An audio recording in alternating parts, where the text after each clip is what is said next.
Good morning, good afternoon, everyone. This is Seth, Keeping It Real. This is the Seth and Dan Show. We bring this every Tuesday, and we focus on helping you build your Amazon business. And good afternoon to you, Dan. I can hear birds in the background. Hello, Seth. Thank you very much for having me again. And yeah, I'm looking forward to this one. I think it's going to be really good, very helpful for a lot of the newer sellers as well, and people looking to just build out their brand and also just choosing that brand name from the beginning. Right.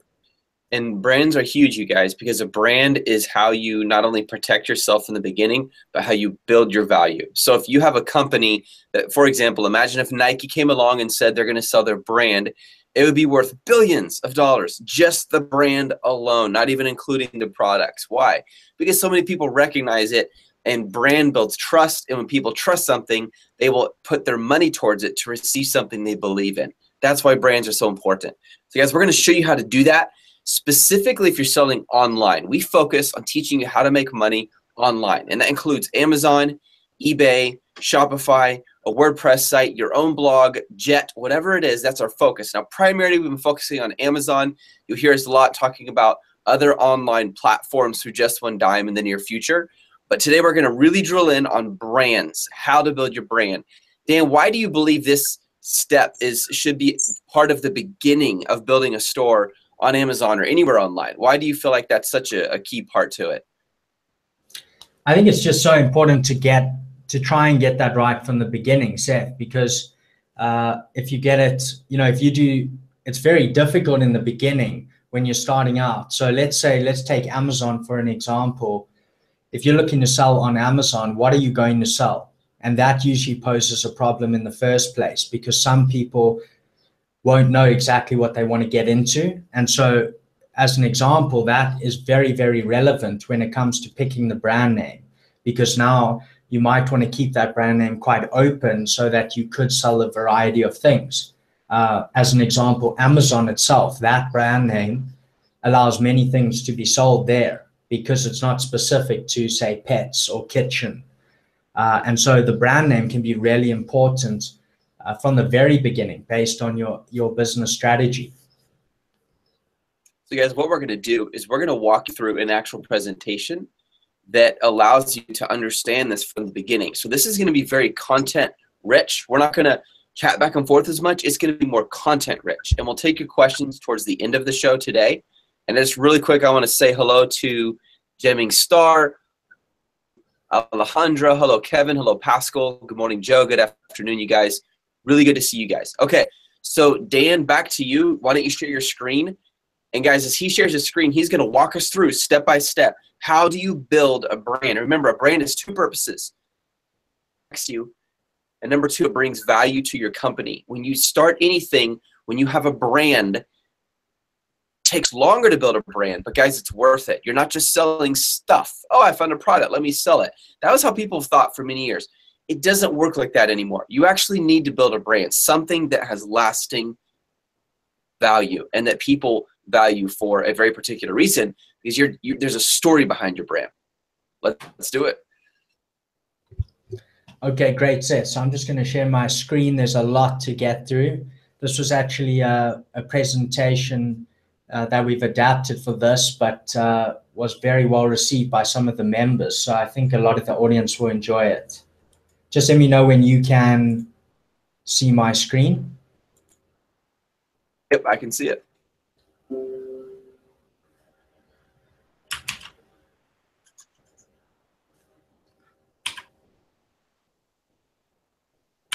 Go ahead, Dan. We can see it. Okay, great, Seth. I'm just trying to, there we go. So you can see the slide fine. So we're going to talk a little bit about branding and specifically what is branding?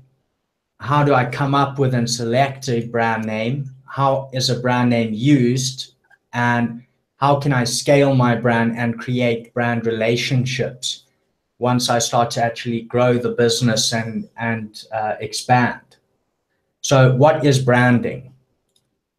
A brand identifies the maker or the source of a product and allows consumers to assign responsibility to that specific manufacturer or distributor.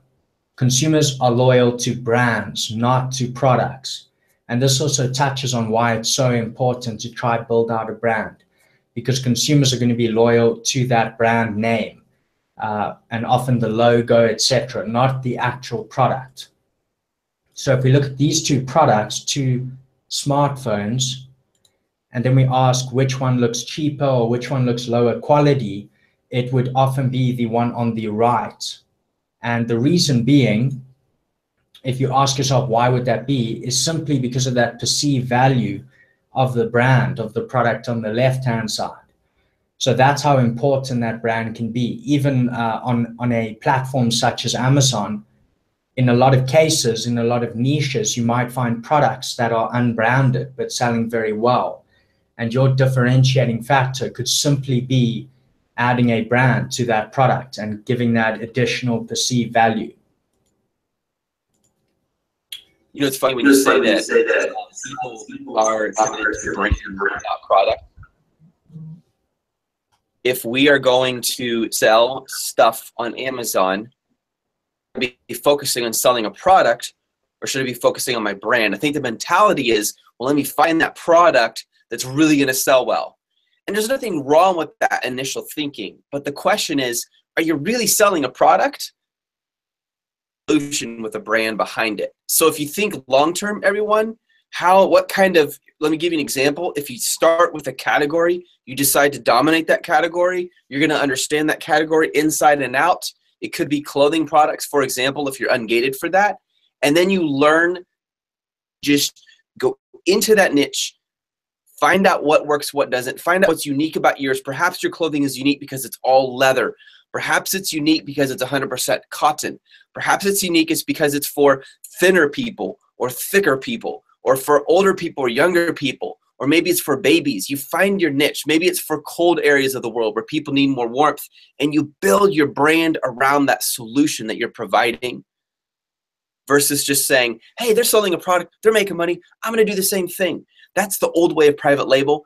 It's not very effective, because what will happen is someone else will do the same thing and they'll start selling better, except the difference is they're building a brand and people start trusting that brand. And that trust, brands are amazing. You could completely stop doing any more sourcing and still sell for years, for the simple fact that people love your brand.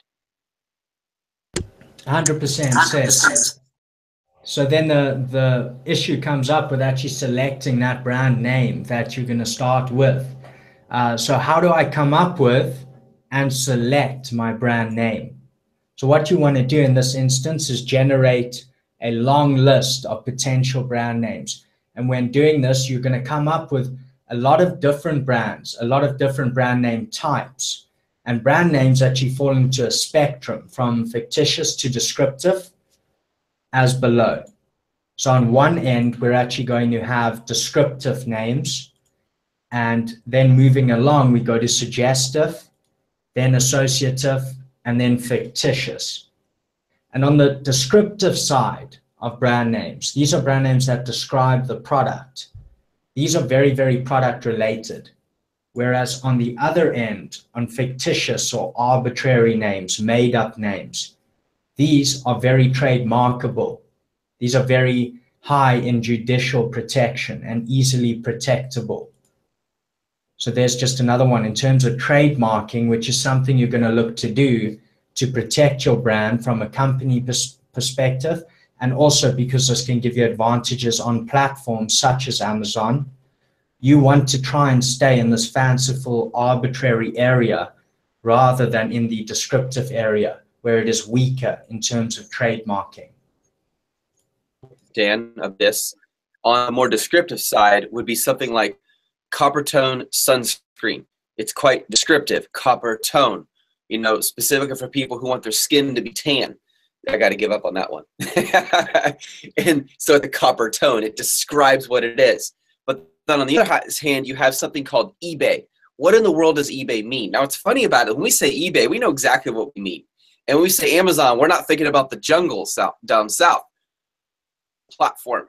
But eBay, it doesn't mean anything, really. It's just 4 letters. And yet they market it really well. So would you say, Dan, that eBay would be a stronger one on the judicial protective side, but then copper tone would be more descriptive. Yes, definitely, Seth. I would say that copper tone would be far more descriptive, actually maybe suggestive, and we will get into that now, but it would be perhaps suggestive in terms of the use of the product. So it would give you copper tone skin, but definitely closer to that descriptive side, whereas eBay is much more fanciful and made up. Even though I think they were maybe going for, I'm just guessing, but maybe going for something more like Internet Bay, eBay, but definitely far more on the fanciful, arbitrary side. So much easier to protect and keep protected than something like copper tone. So if we actually just run through all of these quickly, if we go descriptive brand names would be names that directly refer to the product as a whole. While these are easily recognizable, they're very easy for the consumer to understand and recognize and see what this product is about. They are often more boring and they can be more difficult to protect than your fictitious names. In some cases, these cannot even be protected. So in our case, in starting on, for example, Amazon case, you want to avoid these as much as possible. Then suggestive brand names, like we were touching on now, these indirectly refer to the product or the advantages of use of the product. An example would be Jaguar cars or even Ray-Ban sunglasses, where the name Ray-Ban actually refers to banning the sun's rays. Some of these actually become so common that the consumer becomes unaware of that suggestive value. In general, the recall of this benefit of your product is higher if it is included in the name like this than if it isn't. Then associative brand names. So these are names that contribute to the desired experience world around the brand. This is how consumers feel when they're using the product, or even when they buy the product, because they believe that's how they will feel when they use the product. Some examples of these, or where these are derived from, is the description of the moment of use, such as after dark for Lindt chocolate, or referral to a stereotypical geographic location or a place, such as Malibu rum or Sumatra cigars. That gives a lot of additional value to the product, because people aren't just buying it because of the actual physical product, but because of the experience they think they're going to have. When they buy Malibu rum, they feel like it's going to somehow make them feel like they're in Malibu. And so that can add a lot of value as well. Last night I was at the gym, Dan, and there was an ad and it said, "End your summer with a bang." And it was advertising a drink with the words "bang" across it. Perfect example of what you're talking about there. Yes, exactly, Seth. And then if we look at fictitious brand names, this is the last one on our spectrum. This is where we were talking more about eBay. These are also known as fanciful or arbitrary names. In trademarking, the word fanciful is used very often. These names do not relate to the product in any sense. They can be highly beneficial for our purposes and may come from the following places. So the first one, I really like this, and I think there's a lot of opportunity here, especially if you're looking for things like a .com domain.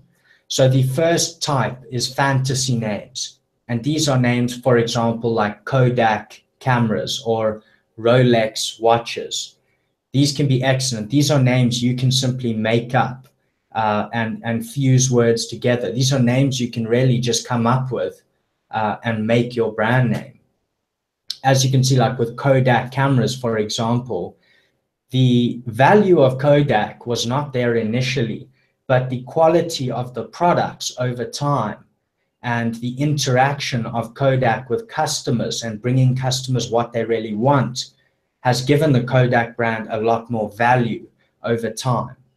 So just keep that in mind. I know it can be a very daunting task coming up with that brand name in this way, but if you create whatever it is you're creating, but if you create that thing full of quality and create a brilliant customer experience, then your brand is going to acquire that value over time as you progress. Yeah. And it's hard because these are not as marketable at the beginning. Ford, he didn't have a marketable brand name until time went on and people got to know him, and he proved that he had this amazing system and car that people could actually drive without having to use a horse or a carriage. So it takes time. Thinking, Yes. hey, Xerox, that means copyright. They don't know that, or Nike, this means victory. Most people don't walk around speaking Greek. Situation, it takes more time to market it. Takes more work because people don't see the brand name and say, oh, that must refer to sunglasses, or oh, that must refer to beer. They don't think that. So what happens is you seller, you business owner, have to create the brand value over a period of time. Yes, 100%, Seth. And I think in a lot of instances, actually, the less descriptive names are the stronger names over time. That's obviously just an opinion-based thing, but a lot of them have a lot of power, even though they do not describe the product. Even if you look at something like Kodak or Rolex or even Amazon, where it's not describing the actual product, but that brand is so well known because of the quality of that service or that product. So the second type we can look at is names of an establisher, like Ford for cars, transformations of family names like Tupperware, which was by Earl Tupper, or abbreviations of family names like M&M's, which was actually by Forrest Mars and Bruce Murray. Then we can look at names of places of origin, such as Scania, which is Latin for Scani. I hope I'm pronouncing that right. And that's actually a province in Sweden from which these trucks come. I'm sure you've seen these huge trucks on the highway at some point, on the freeway if you're in America. And other examples of this is, for example, Tabasco, which is actually a Mexican region. These can also be unrelated geographic locations like Amazon. Then you have nouns and verbs of unrelated to the product class. So for example, Camel cigarettes or Shell fuel. Foreign words and names. This can be something such as Nike or Nike, which relates to the Greek goddess of victory, or Xerox, which is actually Greek for dry writing. Then you also get abbreviations and acronyms, such as BMW, which stands for Bayerische Motorenwerke. I hope I'm pronouncing that correctly as well. So these are all these places where you can actually come up with your names and look for ways to create your names. Obviously, each time you do this, you're going to also need to conduct a lot of searches. Can you get the .com? Is this already trademarked? Are you going to be able to use it the way you want to use it? But these will just give you some places to start looking for them. So now that I have a list of brand names, how should I narrow it down? So you want to get rid of the names that have an unintentional double meaning. You want to get rid of the ones that are unpronounceable, already in use, or that are too close to an existing name, even in pronunciation. Do not try and, in a sense, copy a brand name with perhaps a different spelling, like using a C instead of a K. Maybe you did Kodak with C's. That would not be possible, because the trademark office in whichever country you're in or trying to register in is going to check whether or not your brand name that you're putting up for registering is phonetically the same, if it sounds the same to anything that's already registered. So keep that in mind as well. Also get rid of those that have an obvious legal implication or are offensive, derogatory, or possess any negative connotations. The trademark officers also look at all of those things. And lastly, remove those that represent a contradiction to your planned positioning of your service or your product. Then, before making your final decision, just consider repeated exposure of the brand name, as well as whether or not you can gain the same name as a .com domain name and on other social media platforms as well. You will also want a legal search to be done for this before actually applying for the trademark on that name. Additionally, you may want to check whether you can use this name as your seller name on Amazon or any other platform, if that is your strategy. So just keep all of those things. Easy way, you guys, to find out if this name or a similar use of it is being used on any social media platform, because you don't want to come out with a new brand name called Industries and you sell balloons in games. People were already using that term. So the way you do it is the easiest way is if you go to Knoew.com, K-N-O-E-W. Here, I'll chat it here. It's extremely thorough search, not just for Twitter, but also Instagram, also Facebook, websites, even trademarks with USPTO, as Dan mentioned, and it'll scour the internet for any uses of that term. Now, it doesn't mean, very rarely will you find in 100% cases no one's using the term. But for those who are, you need to go and find out what they're using it for. Because even if they didn't trademark Silly Industries, that as an example, and they've been using it for a year to sell Silly String, and you want to sell toys, which is in that same product category, and you decide to trademark that name, USPTO.gov could actually approve you to look at anyone else who's trademarked that name or something that sounds similar to it. After that, Silly Industries could sue you and win the battle in court because they were using it before you were, even though they never trademarked it. So it's really important that you do what's called a knockout search. Go to Knoew.com and just search everywhere, and not just for protecting yourself so someone doesn't come along and say, hey, I was using that first, to find out if you're actually going to have the handlebar. So your Twitter account, your Instagram account, your Facebook account, as Dan mentioned, the .com or .co, whatever it is, as many of those as you can, so you're not limited platforms when it comes to marketing. Great suggestion, Seth. And there's also another one I did use. If you want to put it there, I'm sure Knoew covers most of it, but the other one was also known as namechecker.com without the second E. But that is another one you can use. I'm sure it's not as thorough as Knoew though. So if we move on from this, how should I choose my brand elements? So brand elements include the components of your brand, your actual brand name, your URL, your logo, slogan, symbols, and even your packaging. You want to use these to differentiate yourself from the competition and tell your brand story in a nutshell. When people see this brand, when they see your word mark and your logo, it must tell people what this is about. And over time, as we were speaking about building that value up, as people see this, it's a snapshot of all the value that you provide.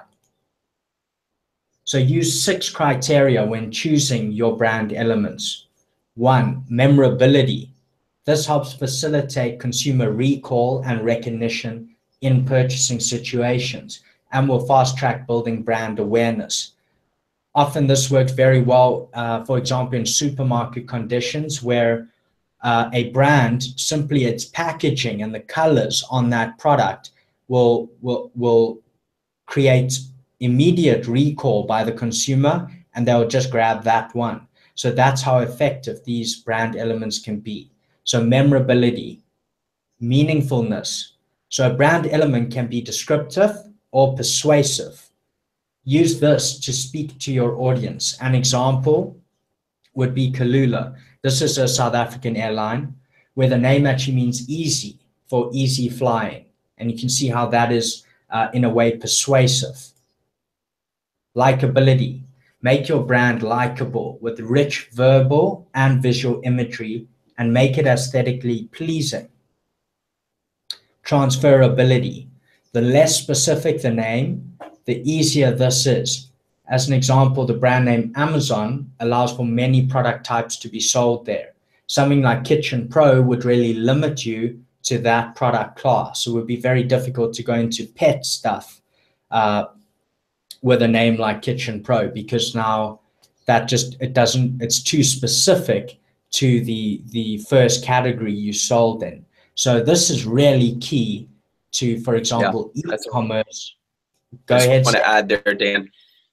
Some people, what they'll do is they will create multiple brands for multiple product categories, and you can do that.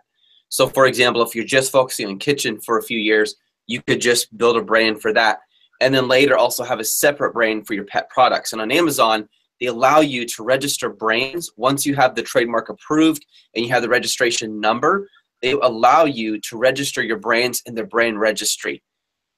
You have pictures, your logo matches, your information matches, you have the trademark. 99 times out of 100, they're going to approve that.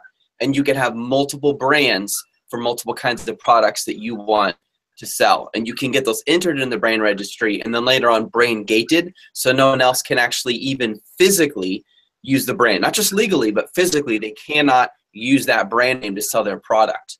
One more thought on this. Team. For those of you guys who are on the team, those of you guys who aren't, here's my little plug. In Just One Dime, people will help you with these kinds of questions in depth. We have so many people, they'll just post on the mastermind community group, the Facebook group. This is a private group. It is not public. And they'll get a ton of response saying, hey, try this, try this. Hey guys, what do you think of my logo? Well, my honest opinion is this. And people aren't mean, but they're honest. They will tell you whether they think it's good or not. And usually someone's first reaction to a brand is going to either be very strong or negative. And let me add just one more thing. In our bundle program, we have a team of people who will help you with this entire process. They will help you with your logo and branding, this of figuring out what that brand is, helping you find a logo, create a logo for you, and make sure everything is branded consistently. They don't just say, oh, here's a logo like Fiverr. Just tell me what you want and I'll make it. Do you like it? They help you think through the branding process that Dan and I are talking about right now. So just something to keep in mind for those of you guys who joined the Amazon Growth Pro bundle. It includes that. You get this service as part of it. Great, Seth. Thank you. I think that's actually going to be really important to touch on towards the end, is actually a strategy in terms of doing that. Separate trademarks or like an umbrella trademark, or how to actually go about doing that. So thank you for bringing that up as well. And then the last one, the second last one, is adaptability of your brand name over time. So would it accommodate timely changes or a change in values and opinions over time? And then lastly, protectability. So in a legal and a competitive sense, could you trademark it easily? And will you be able to retain that trademark if your name became synonymous with the product category? And we'll touch on this a little bit more, but an example of that would be lip ice, which actually began to lose its trademark because it was becoming a public asset. That's how people were actually referring to the product category. They were using that brand name. That can actually become a public asset. So that's something to just consider, but obviously down the line. The big thing here is, can you trademark it easily? So you should tend to try and stay away from marks that are perhaps too descriptive. So how is a brand used? The brand as a legal instrument indicating ownership. So the brand acts as a mark of ownership and can be legally protected to a point with trademarks. You need to protect your brand in more ways than just legally. You want to position your brand in the correct way in your consumer's mind to avoid misuse of your brand. This becomes more important down the line when you actually start really growing and expanding. If your brand becomes so successful that it becomes a standard way that people actually refer to the real physical product, you may start to lose your brand as it becomes a public asset. Examples include lip ice, which should have actually been called something like lip ice lip balm or lip ice brand lip balm. This is how Kleenex is actually changing their brand in order to protect it from this. So you can see there, they've actually included Kleenex brand tissues. They're trying to educate the consumer to not use the word Kleenex itself to refer to tissues, because then Kleenex may become a public asset. Yeah, so they're trying to educate the consumers to use this name correctly and show that Kleenex is a specific brand of tissues rather than tissues itself. The brand as a mark. So not only is the brand name a mark in terms of legal sphere, but you should also consider strategic objectives and the vision of your brand and the consumer perceptions of your brand as a mark. The organization as a brand. Often the name of the company becomes the brand, standardizing all communication, having a good reputation, and having a strong identity can aid the success of the brand. Brands as a guideline. The functional and emotional characteristics of your brand can aid recall. So the brand acts as a summary of all that information and those connotations behind the brand. This adds value and is great for speedy purchasing by consumers, especially in those time-pressured situations. Brands as an instrument to reduce risk. So once your brand is known and trusted, consumers will use it as a way to avoid risk during purchases. Due to good past experiences, people will choose your brand over others because they know they can trust it. They've bought it before, even if it was a different product, they start to trust your brand. Right. Just like the example you used at the beginning, you have two phones. One has the Apple logo on it. The other one does not. People automatically, whoa, I'm going to buy Apple because I've experienced it before.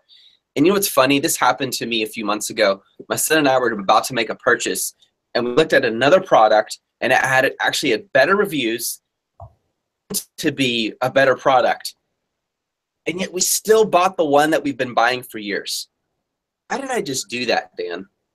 I did it because of brand. I become accustomed to buying this brand. This brand has proven themselves. That my experience will be consistent. Then I'm not going to show up with a dud in the package and go, oh, shoot, it was different this time. It's a different color. And one of the most terrible things someone can do on Amazon, and I've seen happen, where someone will have, 3 different colors of these pairs of socks. One is pink, one is blue, and one's yellow. I'm selling this as a pack. And all of a sudden they run out, or they're about to run out, so they go to source, and the supplier sends them a different shade of yellow in the socks. And now they're selling the same pack, but it's a different yellow. People start to pick up on this and go, wait a minute, I bought these once, I loved them, I bought them again for my cousin, and the color's not the same. That's an example, guys, of destroying a brand. Because a key part to being a strong brand is consistency, that people receive the same quality they expect, and they know they're going to get it every single time, which means to make sure you're providing that consistency. Don't treat your Amazon store or any other e-commerce store for that matter like I'm just kind of, sending stuff out that's really quality. I had a brick and mortar business. People are walking in every day to buy, and they're going to come back and tell their friends, and they're all expecting you promised. That means you got to work really hard on the back end to provide that level of service. Can you imagine what would happen to a brick and mortar store if their top #1 selling product ran out of inventory in the store? And if they so happen to like it, that you just give them the opportunity to reaccustom their thinking to buying from a competitor, and probably lost a whole lot of sales as a result. Yes, Seth. So next is brands as an indicator of identity. So the brand must be built holistically, not just from the legal perspective, but a strong brand identity may give you protection from competition. It will give you economic opportunities and allows you to continually convey and reinforce the essence of your brand, just like you were touching on now, is keeping that consistency. Brands as an image. So the brand image is the sum of all the information the consumer has about the brand. whether it be from advertising, word of mouth, packaging, service, or personal experience, the brand image is what is remembered most by consumers and is also the hardest aspect to change over time. This often results in purchases based on familiarity, like past experience, or brand awareness, which is based on recall of that specific brand. So familiarity would be the reason why you actually chose that one, uh, Seth, in your decision was past experience. So familiarity and brand awareness are really important. And it's interesting to me, Dan, you and I haven't calculated how many kilometers we are from each other, but you are practically on the other side of the world. And when it's summer over here, it's winter for you, and vice versa. Because you are below the equator. We're talking about brands you and I both know. We both know who CNN is. We both know who McDonald's is. We both know who Nike is. I'm guessing you guys know who Whirlpool is. How is that? Brand that was transcendent, greater than, higher than even a specific culture. It went around the world. That kind of thinking is the kind of thinking we need as Amazon sellers to really succeed at this. Yes, so I think as those brands that you just built up, the quality of those products just allowed them to basically go global because anyone as a consumer will recognize the value of that brand and that consistent experience with the brand as well. So brands. I'm going to share a tip, Dan, because it's super relevant at this point. And sure, everyone, this tip has helped me so much. Apply it no matter where you are making money for your business. It even applies to a brick and mortar store, even though we specialize in online. 100 customers like royalty. What will happen to your brand? If you treat your first 100 customers, they are the networkers. They are the people who will talk about your brand. They are the people where you're going to get the greatest return of your investment, because it's so hard to get that first person to buy your product online. But when they do, you treat them well. If they just talk to 10 people and one of those people ends up buying, or tell someone about it and they end up buying, you've already built your brand. And though it may be tiny, and it may be a tiny group of people, if you treat the first 100 like royalty, and each of those people represent 100 other people, you've already begun to build your brand. And after that, you just need to keep it consistent. This, they will treat their first 100 readers like royalty. You know, they make a comment and they provide a ton of content back just to get it going. And once it starts going, then you get to the point where the momentum builds, and you still have to work hard, but you don't have to work as hard to get the momentum. Now you're just keeping the momentum going by continually pushing that brand and providing that consistent and familiar experience that you were talking about, Dan.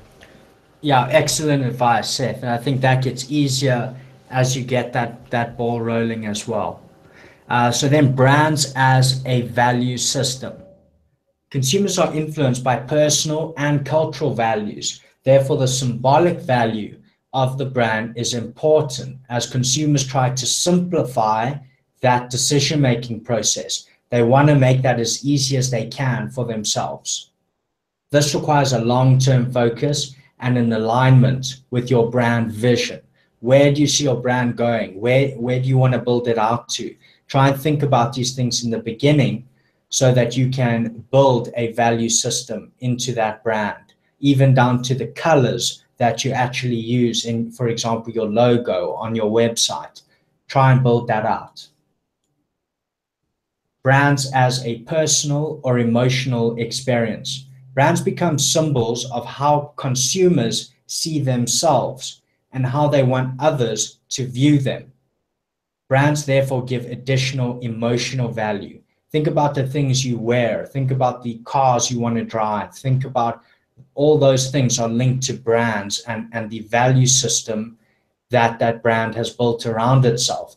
And that is what people want to sort of impress on themselves. They want to also impress others by wearing that brand or driving that brand. They want to align their self-image with a brand image. So personal emotional experience is very important. Think about your target market. Who are those people and what do they value most? Brands as a relationship. A natural consequence of the brand personality.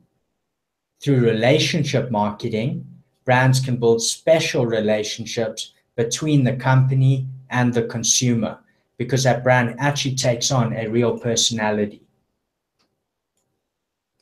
Brands as a method to add value. So tangible product characteristics can be copied, and we've seen that quite a few times. The brand itself and all that lies behind this is intangible, the image, the personality, the value system. That is all intangible. Therefore, it is one of the strongest ways to differentiate, achieve a sustainable competitive advantage over competitors, and charge a premium price. And I thought Lacoste was very fitting there. If you think about a product such as clothes, and how much of a premium price can be charged on branded clothing as opposed to unbranded clothing, that just proves how much a strong brand and brand image and personality can add.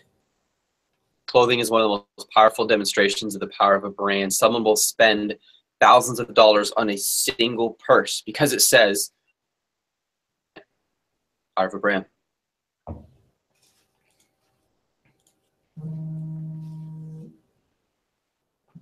Great, Seth. So types of brands. Generic brands. So these are brands that become synonymous with the product class. As discussed earlier, Lip Ice would be a good example. These brands were once leaders in the product category, and now the brand is used as a common name. Xerox and Kleenex are trying to avoid this. Manufacturer brands. These are brands that are made and owned by the manufacturer themselves. A good example would be Coca-Cola, as well as all of these. Distributor brands or private label brands. These brands are offered by retailers under their brand name, but are not made by them. A good example of this in the real world is where you see your supermarket putting their brand name onto convenience everyday items. This is also where private label brands will be found, as we sell under our own brand name, but our companies do not actually, or do not yet, actually produce the goods. We don't actually own a factory making those goods.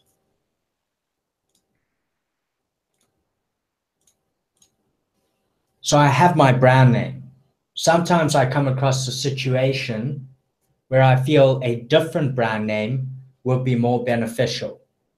Sometimes a different, more specific or descriptive brand name would allow me to really speak to the audience in this niche or of this specific product, to express the real benefits of this product to the audience, to have a far more fitting name than my main brand name. What are my options here, and how can I scale my brand in this way without spending all my money on trademarks? As an example, if you're selling e-commerce. So this is something I really want to discuss with you as well, Seth, and get your insight, because I liked what you said earlier. But from the point of view of someone starting out this process, perhaps selling on Amazon, from someone starting right at the beginning, they're choosing their brand name, what options do they have? And I have just a recommendation of ways to do this. And then Seth, I would love you to also share what you think about this as well. But you need your first initial brand and trademark. So this is just going to show you a little bit about brand relationships, and you guys can take this, adjust it, and use it as you wish. But it's going to give you a good grounding that you can also maybe come back to when you need. So the first thing here is called a house of brands. This is your first main strategy. And in this case, we're talking about a brand name that is for a specific product. So as you can see there, you have a brand such as Lexus, and then you could have a shadow endorser, which is, say, Toyota. So in a house of brands approach, you're talking about one brand name for each product. Okay, and that, in my opinion, is a little bit of a bit of a difficult way of approaching this in the beginning, because you need a lot of trademarks. You're going to need to build up brand awareness again and again for separate brands, and have this house of different brands for each of the products. The next step. And I just want to add something on that real quick. So if you have a brand name that covers a product category, so not for each product, but just a product category, you can still come out with multiple products underneath that brand name. For example, sports and outdoors name is for something very different, like baby. Maybe probably the same brand name is not going to be a good one over those unless it's super generic, but then it's harder to market. So if you save money at the beginning with one main brand name, you do save money. Marketing challenge if that brand name is so generic that it's really hard to see it as a baby product and a sports and outdoors. Like if you think about Nike, you think sports, you think shoes, you think active, you think just do it. But you don't think baby, you don't think kitchen, you don't even think beauty, you think more action. You mentioned Toyota, you think quality, you think small batch factories, you think smaller trucks that last and drive over 200,000 miles before they break down, like a Ford. I'm sorry, Ford lovers. I don't like Fords. But if you think about it, that brand name still covers a kind of experience, and that experience is related based on the product and how it is used. So in that case, I do recommend multiple brands, but I do agree with you, Dan, is if people start with, man, I'm just going to dominate Amazon. I'm going to cover, all 42 categories, and I'm just going to crush it. 10 different brand names, that's a little crazy, because I don't think they realize you need staff. You need a ton of work and time put into building out all those brand names. Why not start with one, do it well, and then talk about expanding out into other brand names? Yeah. I agree, Seth. I actually have a similar view on this, but I think that let me run through this page quickly, and then we can get into that, because it's just described a little more on the next slide as well. And then we can touch on that a little more, but I think that is a very good approach as well. So the next step down here of our main strategy is an endorsed brand. So endorsed brands is, as you can see here, Universal Pictures, a Sony company. So what it is a brand, like a sub-brand, that is being endorsed by the bigger brand. So as an example, for token endorsement, you could have a sub-niche name over here, and then your main brand name over here, if that makes sense. This is a way of doing that. The next is strong endorsement.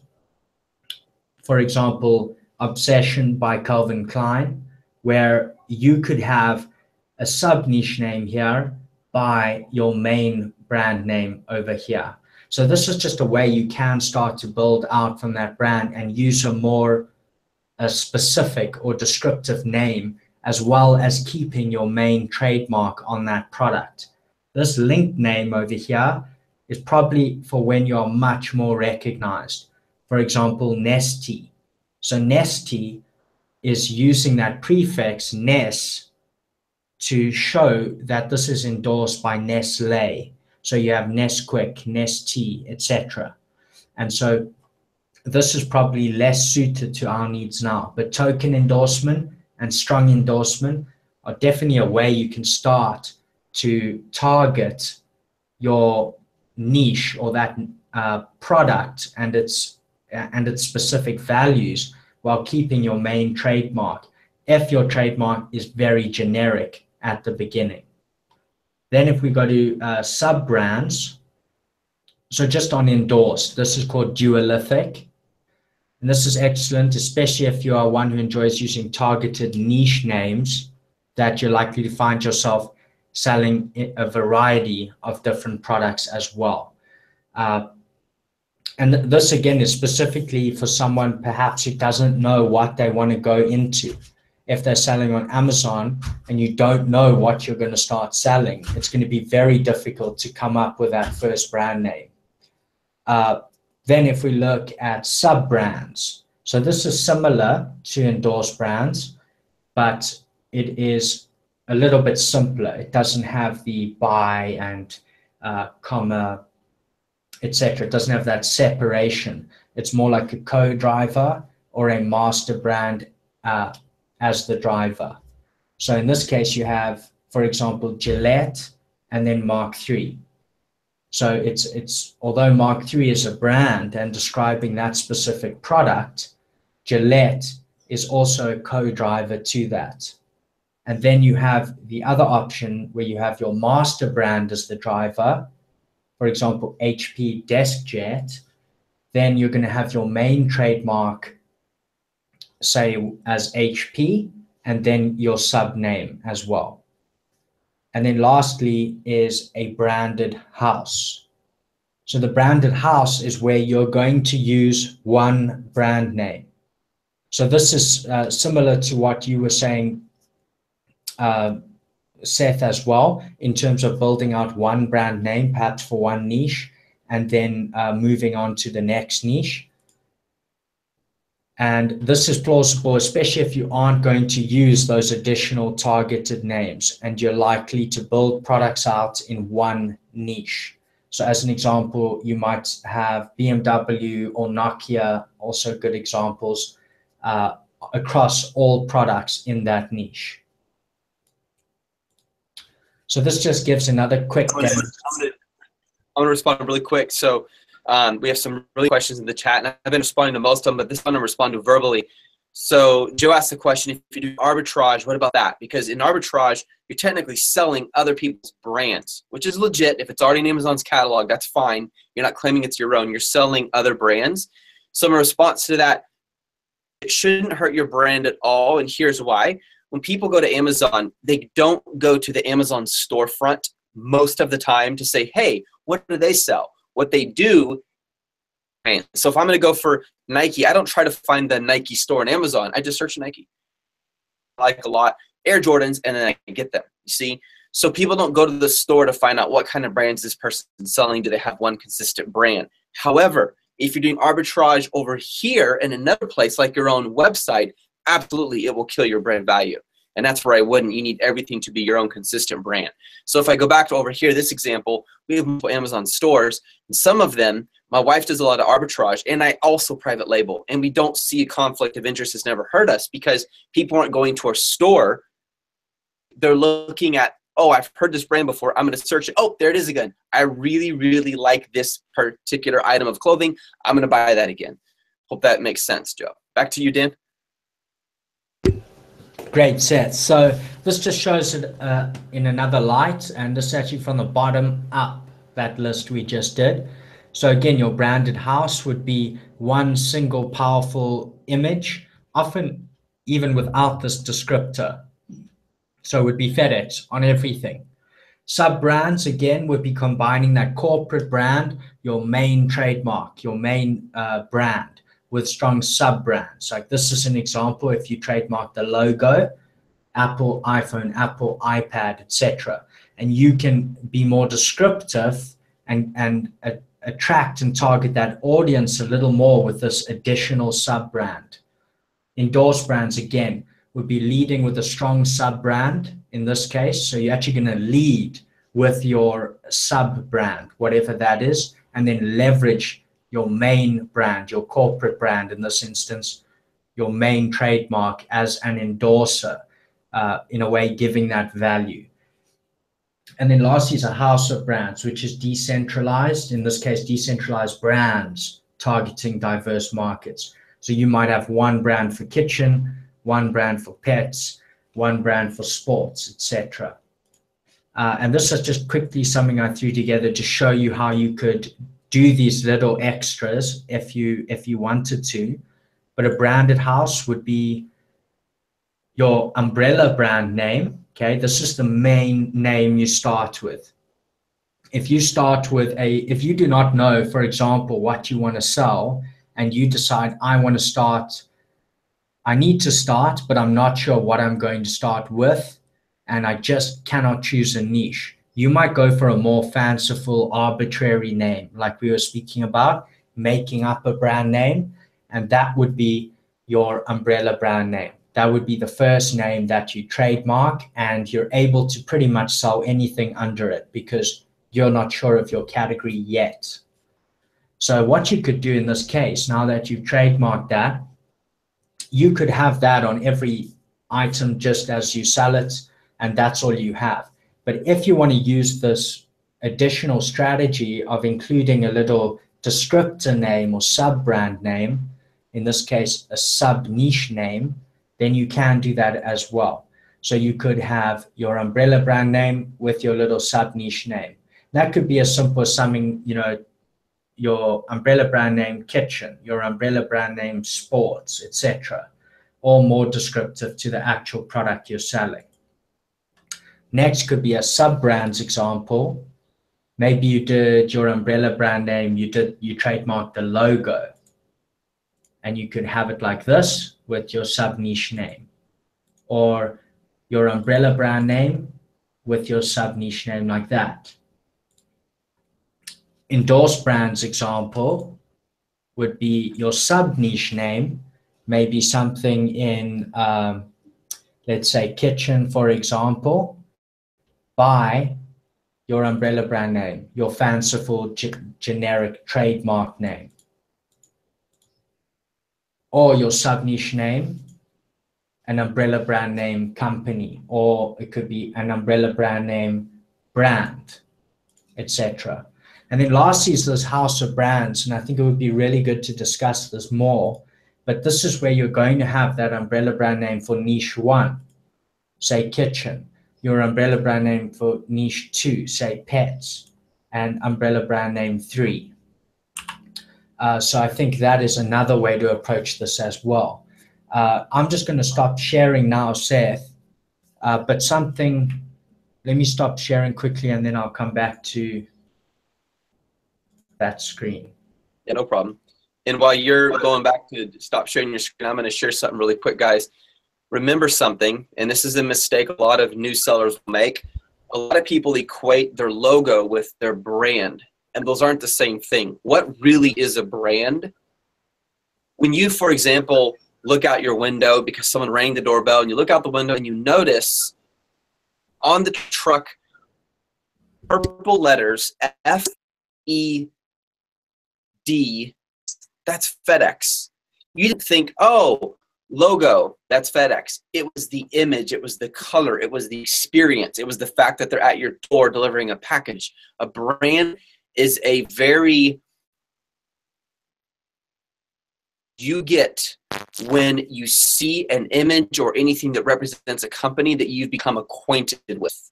So again, an apple with a bite taken out of it, that automatically makes me think not just my computer that I'm talking to you on right now, but the entire Apple company and all the products that they produce. A brand is an experience. It is an emotional reaction to what represents a company, and a logo is just one part of that. So you don't want to focus, what's the logo going to be? What's the logo going to be? You want to realize you're building an experience. Now, it does start with, yes, you need a name. Decide what it looks like. But what Dan just said, there needs to be consistency. You guys may have noticed this with Just One Dime coaching program that we do. We use one kind of green. The hex code we use, it's a hashtag and some numbers and letters, and we always use that one green. It's a little lighter than a grassy green. It's really close to that green. We literally went to Home Depot and tried to match it perfectly, and it is hard to do when it's on your computer versus what you actually see in real life. But it's that holistic experience. So remember, that's what you're doing when you're building a brand. how you talk, the clothing even that your company wears, the building, if there's such a thing, the theme of your store, the way your Twitter account looks, the way your products are packaged, all of that is your brand. Awesome, Seth. So I just wanted to ask you your advice on something. So as a lot of new sellers do not know, for example, what are they going to sell? I'm going to sell, it's very rare that someone knows from the get-go, I'm going to do pet products, Right. and that's what I'm going to sell. So then they can build off that brand name for pet products. A lot of people want to start this journey and start building up a business, but they're not sure what they want to sell yet. What do you recommend in that instance? If it takes them more than a month to decide, then I recommend they get a broader generic brand name like you were talking about, one that could apply. It's a great example of Procter & Gamble. I believe Joe mentioned it as well in the chat, where they have this overarching brand and then sub-brands. And they might, and that brand name might even work for whatever particular product category they end up selling in. Let's just say it's pet supplies. And later they end up with a different one. But if you don't know, or you're sure in the long run you're going to sell everything, then I would start with a generic trademark. And two, people, here's where I think we err a lot. We overthink picking the perfect name, technical side. And what you just did was super helpful because you really helped everyone think through the technical side, Dan. Chris had a great question. Can you use daily life type words like brand or, running shoes? Could that be a brand? Well, typical and regular, you can't get it trademarked, or it might get trademarked and later get like Miller Lite. I think Joe referred to that because it's so generic. People use it in everyday terms. That's a technical thing. But most people, they're over here thinking, okay, I got to get that perfect, really nails it. Yet, people love a brand name at the beginning. Usually they don't. Usually, as you said, Dan, they love the product. Right here, I'm not using it right now. The blue microphones, they love the product. Blue. Oh, that's blue. And oh my goodness, have you heard about blue microphones? They're a really expensive, very decent microphone if you're starting out or something. I've had this for years and I love it still. I haven't even changed it or exchanged it for anything. Like, you know what I mean? The product and the quality name desirable. The brand name doesn't make the quality or the product desirable. It's how they handle it. So I think people overthink it, Dan. I really do. And I think they get stuck on this and they're thinking too hard. Now, again, I'm not saying don't be smart. The slideshow, like we need to think through, is this brand name going to work? People overthink it and it gets them stuck and then they don't know where to go from there. Thanks, Seth. And then I would love you to touch on this strategy as well. Something I was thinking could work well because it kind of naturally happened with me as well. Is in the beginning, not knowing what you want to sell is a very normal place to be. So then maybe choosing, like you said, a generic name, something made up or fanciful that could apply to any product category. And then later, as you've done your first one or two items or product selling, for example, on Amazon, then you get a very good bearing of things like BSR and competition and actually how things move. And then you might, by that time, really decide on the niche you want to tackle and get a more descriptive or suggestive name to do specifically with that niche that you will tackle from then on.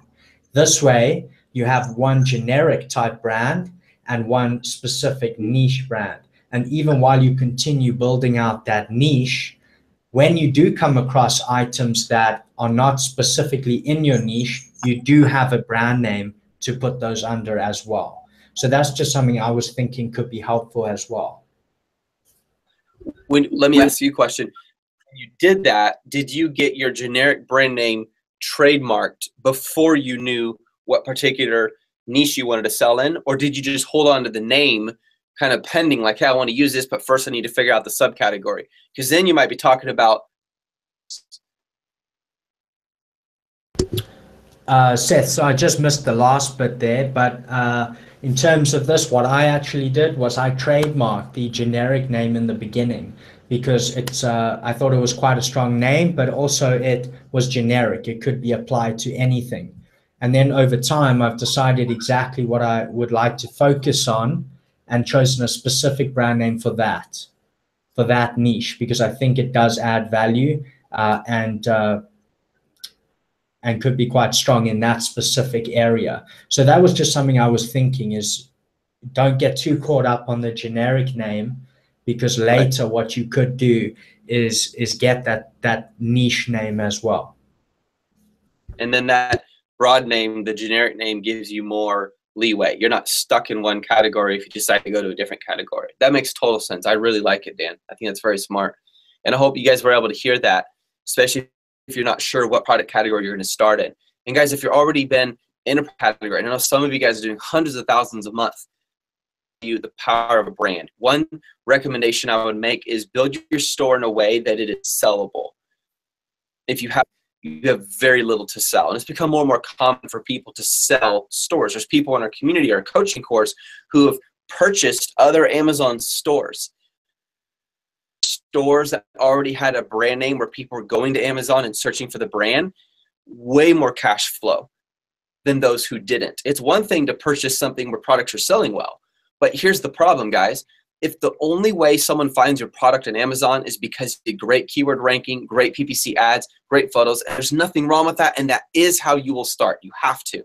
But if that's the only reason, the return on your time and work is never going to be nearly as great as if while you're doing that, you're also building a brand. You're building a brand. So someday people will buy your product. You could have zero good keywords. You could have terrible photos. They'll still buy it because they know the brand is awesome. So when you build a brand, it takes more work, but the return on your investment is greater. And in the future, now people are hunting for your brand and ad. You didn't even need to because they love the brand. Some strategy to show up on the first page. They're going to find you and buy your product because of the value you put into it. Awesome, Seth. I fully agree with all of that. So I'm all squared away. Do you have anything else you want to add today? I just want to say thank you, Joe. That's awesome comments in here. Thank you, man. I hear what you're saying. Everyone here, thank you guys for some really, I felt like this is kind of felt like a coffee house conversation in depth about branding. I'll share this one more time. You are part of Just One Dime with the latest coaching team who will help you find a brand, build that out, think through the whole process. Remember, a brand is not just finding a cute logo. The brand, the look, the feel, everything. But regardless, whether or not you're part of Just One Dime, we'll continue to do everything we can to help you guys out and make this happen. Though I will say, every Tuesday, he does in-depth seminars, in-depth coaching that you won't get to your public. Far more stuff and content and quality and coaching and answers and all that. Actually, one of our coaches. Dan, thank you so much for bringing this really awesome content today, brother. I really appreciate it. Always enjoy doing these shows with you. And do you want to do a little announcement on what we're going to be talking about next Tuesday? Yeah, my pleasure, Seth. And thanks to everyone who wanted this show to actually take place every Tuesday. I really enjoy it. As long as we're adding value, that's the main thing. For next week, I was considering maybe that we could do a find section, basically like how this runs is me and Seth will actually do a screen share where we will look for a product for one of the viewers' actual categories that they're looking to sell on Amazon in, and then that product that we find will actually be theirs to go and pursue as well. So I was thinking this kind of product lottery could be quite fun to keep it relevant, but also go through all those steps you want to go through in your own research. Product lottery. next Tuesday, 7 a.m. Central, and 2 o'clock p.m. your time. Yes? Yes, 2 p.m. my time. All right. So 2 o'clock in South Africa. Yeah, so we put it at this time, guys, so people around the world can watch it. If you're in Australia, no matter how hard we try, it's going to be late at night. So, but yeah, next week we'll do a find. We're going to teach you how to find products. We'll do a product lottery. We'll find one for you. You guys can use it. This will not be a product Dan and I are selling. We'll find you a good product by sharing our screen, showing you how you do it. If you haven't yet, join Just One Dime. I will promise you this. There's no coaching program or real-time coaching stuff. I'm talking about inside the group you don't get out there, that you don't get on YouTube, than Just One Dime. And I'm proud, but I have 8 badass coaches who are making tons of money, multiple businesses online, who are experts. Can't help you kick ass. All right, Dan, thanks again, brother. Guys, have an awesome rest of your day. Thank you, Seth. I'll see you next week. See you guys. Bye-bye.